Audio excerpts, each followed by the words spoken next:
Bonjour à tous, on se retrouve pour un nouvel épisode de Black Butler, toujours en saison 5 avec l'arc de la sorcière d'Emeraude. Aujourd'hui, épisode 12, avant-dernier épisode de la saison 5. J'ai de grands espoirs pour l'épisode 13, je vous cache pas. J'ai à la fois hâte et j'ai très peur d'y être. Mais voilà, donc dans cet épisode, on va suivre du coup, on va dire la conclusion plus ou moins de cet arc, avec donc Dietrich qui accueille tout le petit groupe dans un de ses manoirs. Il est considéré comme un baron, je crois. Et donc du coup, voilà, on leur permet de se reposer, de se rétablir, tout ce qu'il faut. Euh, Avec notamment, donc on rencontre le majordome de Dietrich, qui apparemment donc connaissait plutôt bien la famille Phantomhive, puisque donc il reconnaît que si elle ressemble beaucoup à ses parents. A priori, il l'a vu quand il était plus jeune. Et Tanaka et lui se connaissent, donc c'est plutôt sympathique. Il y a Tanaka qui lui dit ouais, permettez-moi de vous aider, machin et tout. Repose-toi, Tanaka, repose-toi. Ça le faut quand même. Donc voilà, on a une petite scène très émouvante entre Sullivan et Wolfram, avec Sullivan qui lui dit bah écoute, je sais que tu m'as trahi, je sais que tu m'as caché plein de choses pendant des années. Maintenant, je tiens aussi à m'excuser parce que bah c'est moi qui vous ai trahi en premier en voulant parcourir le monde et en apprendre plus sur tout ça, sur toutes ces choses que je ne connaissais pas. Et donc en gros, ce qu'elle explique, c'est que bah voilà, ils sont tous les deux à égalité, on repart sur une page vierge, les comptes sont remis à zéro, voilà. Et Wolfram n'ose pas vraiment demander, mais si. Sullivan le considère toujours comme son majordome, veut découvrir le monde avec lui. Donc voilà, petite scène émouvante pour bien conclure leur relation à tous les deux. Donc très très hâte de les revoir plus tard dans le reste de la série. Sinon, on apprend des choses assez intéressantes sur Undertaker. Enfin, on apprend des choses intéressantes. Il y a des petits détails intéressants par rapport à Undertaker. Donc, puisque Dietrich nous explique qu'il lui a rendu visite, effectivement, avant de se rendre en France, par rapport à toute l'affaire du paquebot, du coup, de l'Atlantique qui avait chaviré. Donc, Book of Atlantic, on s'en souvient.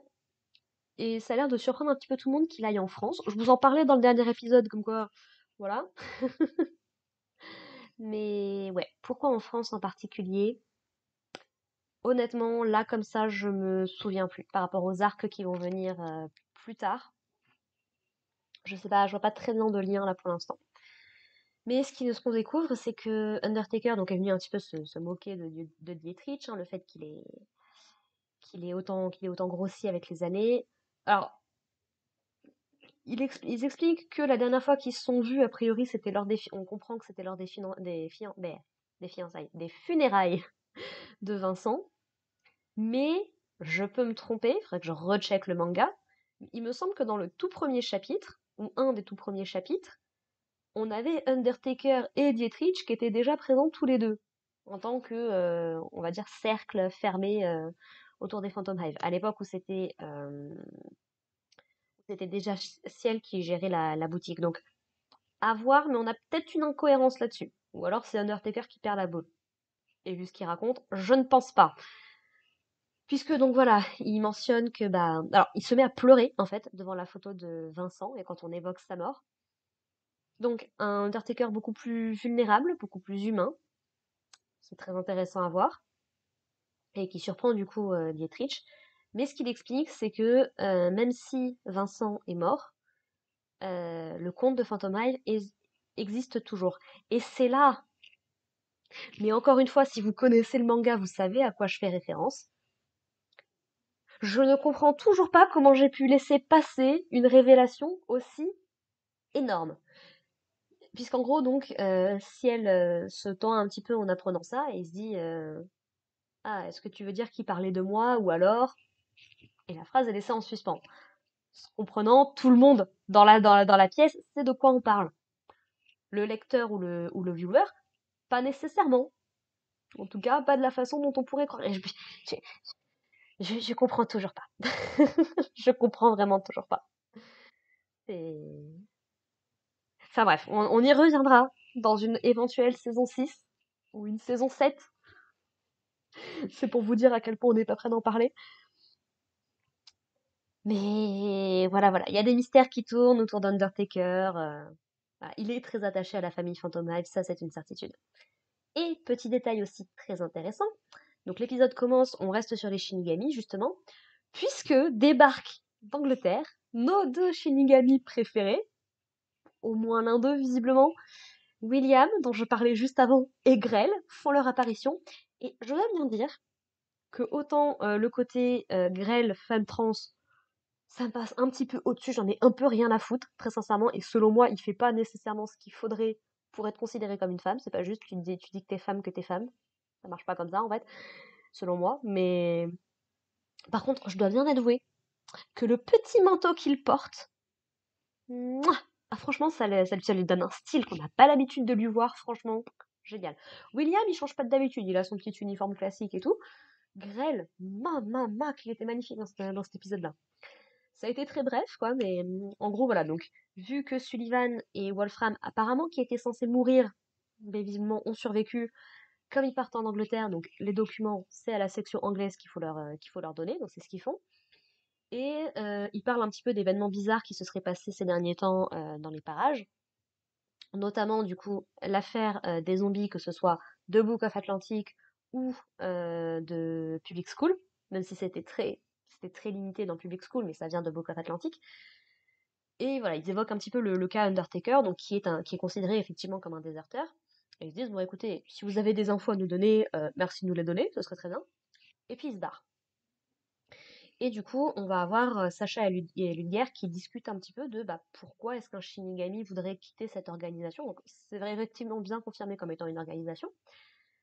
Et ce qu'on apprend dans cet épisode-là, à moins vraiment que ça m'ait échappé par le passé, mais c'est que les Shinigami sont des humains qui se sont donné la mort. Et ça, j'avoue que j'avais complètement zappé l'information. C'est-à-dire que William, Grell, Sacha, Ludger, même Undertaker, sont des gens qui se sont donné la mort. Et qui du coup, en fait, l'idée c'est un peu, bah, vous avez choisi de prendre votre propre vie, bah, vous allez être forcés, parce qu'apparemment ils n'ont pas le choix de devenir des Shinigami. Je sais pas du coup comment ça marche, s'ils peuvent déserter, mais admettons. Et voilà, l'idée c'est, ah bah vous avez voulu prendre votre propre vie, et bah écoutez, maintenant vous allez travailler H24 et vous allez observer la mort des autres. Bye bye! Qui c'est qui régit ça? Je sais pas, mais c'est très intéressant à voir, et du coup, ça pose la question, est-ce que Undertaker ne serait pas un ancien Phantom Hive? Parce qu'on sait pas jusqu'à quel point ça change leur apparence physique. Ce qui est sûr, c'est que ça change leurs yeux. Parce que tous les Shinigami ont ces yeux un peu vert-jaune, caractéristiques, qui fait que quand Undertaker s'est révélé être un Shinigami, ça a été aussi important, quoi. Mais ouais, est-ce que Undertaker ne serait pas un ancien Phantom Hive? Se serait donné la mort pour on ne sait quelle raison, mais a priori ça devrait remonter à quand même assez longtemps, parce que Undertaker, on sous-entend plus ou moins que c'est quand même un Shinigami qui a de l'âge quand même, qui a de l'âge, de l'expérience, donc voilà. Est-ce qu'il serait pas resté dans les parages pour surveiller du coup sa descendance, sa lignée ou quoi que ce soit? Allez savoir, ma foi. Donc ouais, ouais, non, ça fait partie des théories intéressantes à lancer sur le sujet. Si vous avez des théories que vous voulez me partager à ce niveau-là, d'ailleurs dans les commentaires, n'hésitez pas. Si possible, sans spoil. S'il y a des éléments qui ont été révélés dans le manga, je suis pas totalement à jour. Merci de pas spoil pour ma propre expérience personnelle, s'il vous plaît. Encore une fois, je me suis tapé la grosse révélation de cette série en pleine tronche sans y avoir jamais pensé. Vous voyez l'effet que ça a eu sur moi. Donc voilà, on respecte le spoil, s'il vous plaît. On respecte le spoil. Mais voilà, voilà. Et donc du coup, ça, on a un petit peu plus on a un peu plus d'informations sur les Shinigami. Voilà. Et donc suite à ça, donc Ciel, Sébastien et toute la troupe du coup enfin rentrent en Angleterre avec Dietrich qui se la joue un petit peu dans pas Yandere mais Tsundere en mode non mais la prochaine fois que tu reviens essaye de pas me causer de soucis et Ciel qui est en mode ah ça veut dire que je peux revenir du coup et Dietrich comme en mode allez vas-y casse-toi tu me feras de l'air vas-y. Donc voilà c'est choupinou. Sullivan et Wolfram sont très brièvement déguisés le temps de la traversée. Et puis du coup, ils arrivent à Londres, ils sont totalement émerveillés par la ville. On précise bien d'ailleurs qu'effectivement, donc le Royaume-Uni, l'Angleterre, enfin, le Royaume-Uni surtout, sont un véritable empire qui a des colonies partout dans le monde. C'est pour ça qu'on disait que le soleil ne se couche jamais dans l'empire anglais en fait, notamment sous le règne de la reine Victoria. Sébastien leur précise quand même que parler allemand en Angleterre, c'est peut-être pas la meilleure idée pour rester discret.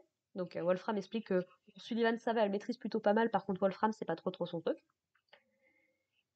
Et du coup, donc, suite à tout ça, ils vont aller chercher justement des tenues pour pouvoir se présenter devant la reine et pour pouvoir remettre un petit peu à jour Sullivan. D'ailleurs, ça me fait beaucoup rire parce que donc on revoit justement donc Mademoiselle Hopkins, comme elle s'appelle, que j'avais déjà mentionné dans l'épisode précédent. Je sais plus si on l'avait vue dans l'animé.